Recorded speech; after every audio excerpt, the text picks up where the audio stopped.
Welcome back. When you hear stories of outlaws, you probably think about the Wild West days with Jesse James and Billy the Kid, of course, to name a few. But the crimes weren't always happening during that time frame, and it slid really all the way into the Depression era. 6 News did some digging, and we found a trail of crimes connected to America's most infamous, potentially most dangerous couple, and they happened right here in Central Texas. Tonight, 6 News reporter Bailey Bates shares how wild this area used to be. Central Texas.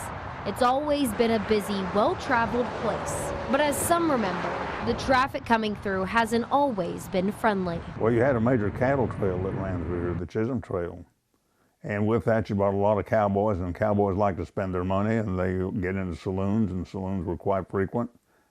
Firearms were frequent. And so you had a lot of wild guys that would run through here, and this was a pretty wild county. Rick Miller, former Killeen police chief, former Bell County attorney, current author and outlaw history buff, has done his research and knows all about the outlaws who used to ride these trails. Outlaw and killer of dozens of men, John Wesley Hardin reportedly came through Central Texas in the 1870s. Train robber Sam Bass died in a shootout with Texas Rangers in Round Rock, and the list goes on. Of course, you had other people just ride through that didn't leave their name. But two names everyone knows made sure to leave their mark on Central Texas. Murderous gangsters.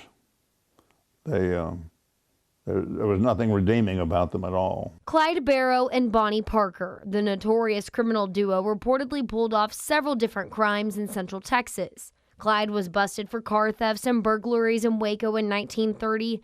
Barrow escaped from the McLennan County Jail thanks to a gun allegedly smuggled in by his partner in crime, Bonnie. But their rap sheet in Central Texas doesn't stop there. They were definitely criminals. Dr. Timothy Hemis, an assistant history professor at Texas A&M Central Texas, remembers one of the many murders tied to the pair. The case of the murder of Doyle Johnson, which was a botched car hijacking, essentially. It's Christmas Day, 1932. Bonnie and Clyde and a Barrow Gang member were looking to steal a vehicle and stay on the run.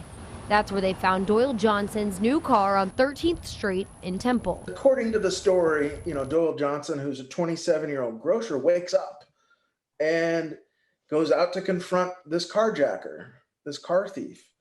And it's unclear who pulls the trigger, but they recognize that Bonnie and Clyde were there. At least Clyde Barrow was there. Johnson was fatally shot and is now buried at the Hillcrest Cemetery in Temple. A man named Frank Hardy was accused of killing Johnson, but a letter written by Clyde cleared his name. He put his fingerprints on it to make sure they could prove it was him that wrote the letter. But he just said that Frank Hardy had never been involved in anything he'd ever done. He didn't talk about the killing of Doyle Johnson at all. Bonnie and Clyde were accused of dozens, if not hundreds, of crimes.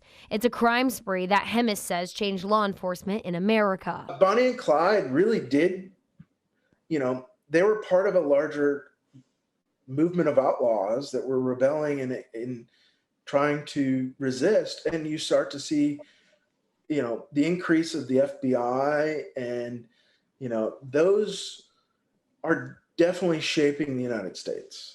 So the increase of the FBI and the federal government's power to chase down outlaws. The stories of America's most infamous and perhaps most dangerous couple live on in pop culture and movies. A paradox that we have for Americans, because these are the stories that we're attracted to, but these are outlaws. They're kind of the bad boys and kind of that stuff that draws us to it. But Miller says we can't forget these were criminals who killed people, possibly even a man right here in Central Texas. They were cold-blooded murderers.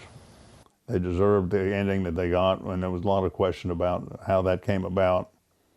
But very frankly, that was the only way they could end. Had they been confronted knowingly and given a chance to be warned, they'd have been shooting anyway. So they got what they deserved. Reporting for 6 News, I'm Bailey Bates. Yeah, and I used to live where and work in the Louisiana area where they were actually killed. Sure. So I'd been to their museum and all that, and this was just a fabulous story. I had no idea they were linked to crimes right here in Temple. The Kevin Costner miniseries is excellent on that, and they were stone cold killers. Yeah. They were romanticized in the papers because there was a thirst for it, for reading and gossip and all that good stuff, but they were stone cold killers. If you're interested in learning more about outlaws that came through, Miller has his books at the Bell County Museum. Check them out.